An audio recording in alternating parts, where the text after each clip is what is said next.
Agora nós vamos falar de um outro assunto com os nossos convidados aqui, que também tem tudo a ver com a data de hoje, né? Sobre o luto. Vamos dar uma olhadinha.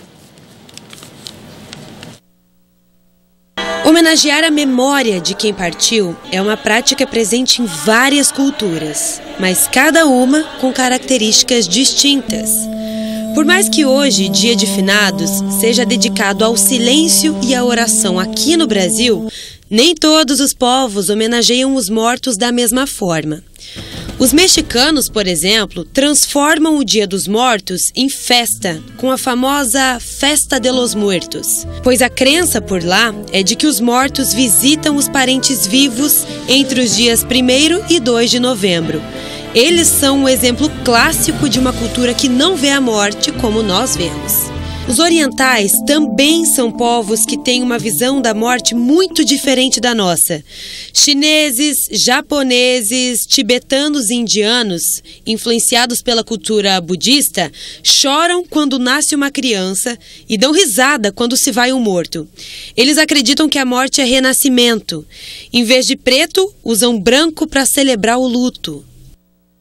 Como a gente pode ver, essa questão do luto, celebrar essa data de finados, aí vai muito de cada cultura, de cada povo, e é justamente sobre isso que eu quero conversar com vocês agora. Porque aqui no Brasil a gente tem a ideia de que, a nossa tradição mesmo, né, quando alguém se vai, um ente querido, a gente chora, a gente fica triste, a gente não vê mais felicidade. Mas antes da gente falar disso, tem um luto, um outro luto que o Eduardo estava contando aqui pra gente, né, doutor? Vamos falar desse luto aí? Vamos. Quando nós nos damos conta, no final da primeira infância, né, o que é morte, porque até então a criança vê desenho animado, o caminhão passa por cima, levanta e continua depois, né? Tá tudo bem. Quando nós damos o que é morte, nós passamos a ter alguns medos essenciais que nos acompanham a vida inteira. O medo de nós morrermos, o medo de perdermos pessoas que amamos e o medo de que o mundo possa nos afetar. Porque eu já sei que existe temporal, enchente, atropelamento, terremoto, ou seja, forças que estão muito acima da minha capacidade de controlá-las. Isso gera a nossa primeira grande angústia, a nossa fragilidade diante do mundo. Já é um luto. Já é um luto. Então, o que acontece nessa hora? Quem falou muito disso foi Camus, ganhou um prêmio Nobel de literatura, inclusive, ele chamava essa constatação de absurdo. A partir desse momento, o que você faz? Você tem duas saídas. Ou você, que é o que ninguém faz, aceita o absurdo e convive com ele de boa, né? Aceita isso naturalmente, porque não dá outra saída. Ou você precisa de uma superstição. O que é a superstição? Superstição você pode dizer que é uma religião, seja o que for, para quê? Para te explicar o absurdo. Como nós temos uma cultura cristã no Ocidente, então é aquela história, o que aconteceu? Deus sabe o que faz. Ou seja, está explicado o absurdo. Mas isso não tem sentido. Deus escreve certo por linhas tortas. Então, é uma maneira que você tem de dar sentido para aquilo que não tem sentido. Uhum. Porque a vida em si, essa é a nossa grande angústia, ela não tem sentido. Ela não tem sentido. Nenhum. Ela é completamente... Conceitos de justiça, de certo e errado, são nossos, Maria. Uhum. O mundo, os históricos dizem isso, o mundo não te deve nada. O mundo anda por si mesmo. O mundo não é feito para você. Nós estamos aqui como estão todos os outros animais da natureza, né? Então, às vezes, o mundo nos choca. E quando o mundo nos choca, quando a nossa ideia de mundo que a gente pegou para entender o mundo, ela cai por terra porque o mundo destrói essa ideia, o que acontece? Eu fico sem chão, eu fico de luto, eu perdi algo que fazia parte de mim, vai para uma pessoa, eu perco alguém, por que eu fico? Porque eu entendia que essa pessoa na minha vida deixava minha vida melhor do que era, sem ela. Morreu, fiquei menos, eu tive uma perda de um pedaço de mim que me explicava. Uhum. Quem sou eu? Eu sou meu pai, minha mãe, meus filhos, meus amigos, a perda de alguém me diminui de certa forma, eu fico menor do que era. Então vem essa ideia, porque também como cristãos, morreu, né? E se a gente parar para pensar, vai acontecer com todo mundo. Essa é a única coisa... É a lei da vida. É a única coisa certa que tem, e é engraçado que por ser a única coisa certa que tem, a gente se assusta com isso.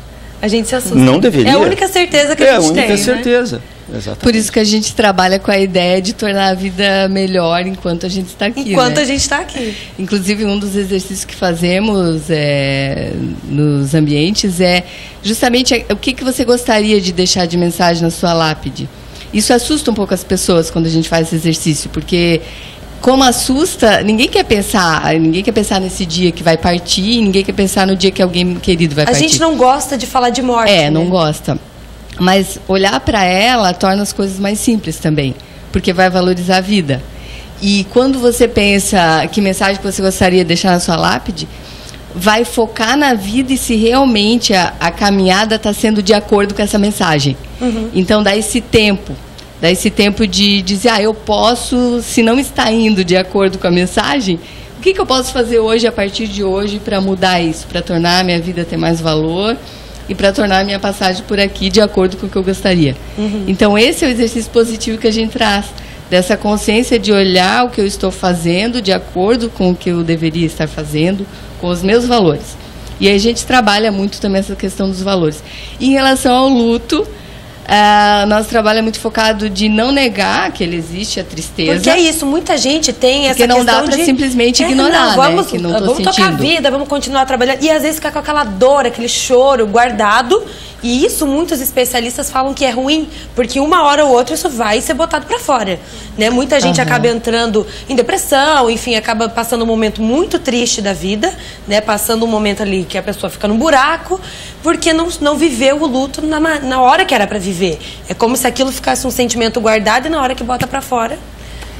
Até quando a gente fala um pouquinho, explica um pouquinho do que é felicidade, as pessoas, em geral nos treinamentos, as pessoas têm uma ideia um pouco equivocada, né? Eles, é só vivenciar as alegrias, os momentos bons, mas não, o próprio conceito do florescimento humano, que está ligado a todo esse estudo da felicidade, ele tem relação principalmente com saber lidar com essas emoções negativas, né? E não reprimindo e negando que elas existam, mas olhando para elas, porque a partir do momento que você olha, você consegue fazer com que elas se liberem mais facilmente também, né? Também. E olhando para essas questões de emoções, nós precisamos saber lidar com emoções, que é algo que nós não aprendemos, que nós temos muito medo de olhar para a tristeza e externalizar isso. Eu estou triste, eu estou chateado, eu sinto raiva. Isso é muito importante porque se você não externaliza, não aprende a colocar isso de alguma forma para fora, isso acaba interferindo na tua saúde mental, na tua saúde física, porque hoje tem muitas evidências de que as emoções influenciam muito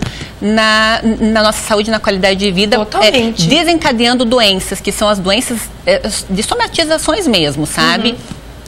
Nós somos os únicos habitantes desse planeta que tem consciência que vão morrer. Nem outro animal tem. Né? Então, a consciência da morte é o pano de fundo da nossa vida. Há quem diga que tudo que fazemos tem a morte como pano de fundo. Né?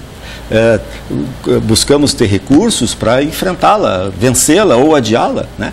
Mas sobre o luto, uma coisa que eu queria colocar: a dor é obrigatória, o sofrimento é você não entender a dor, porque o sofrimento da perda é a ideia de você querer dar um sentido para a perda.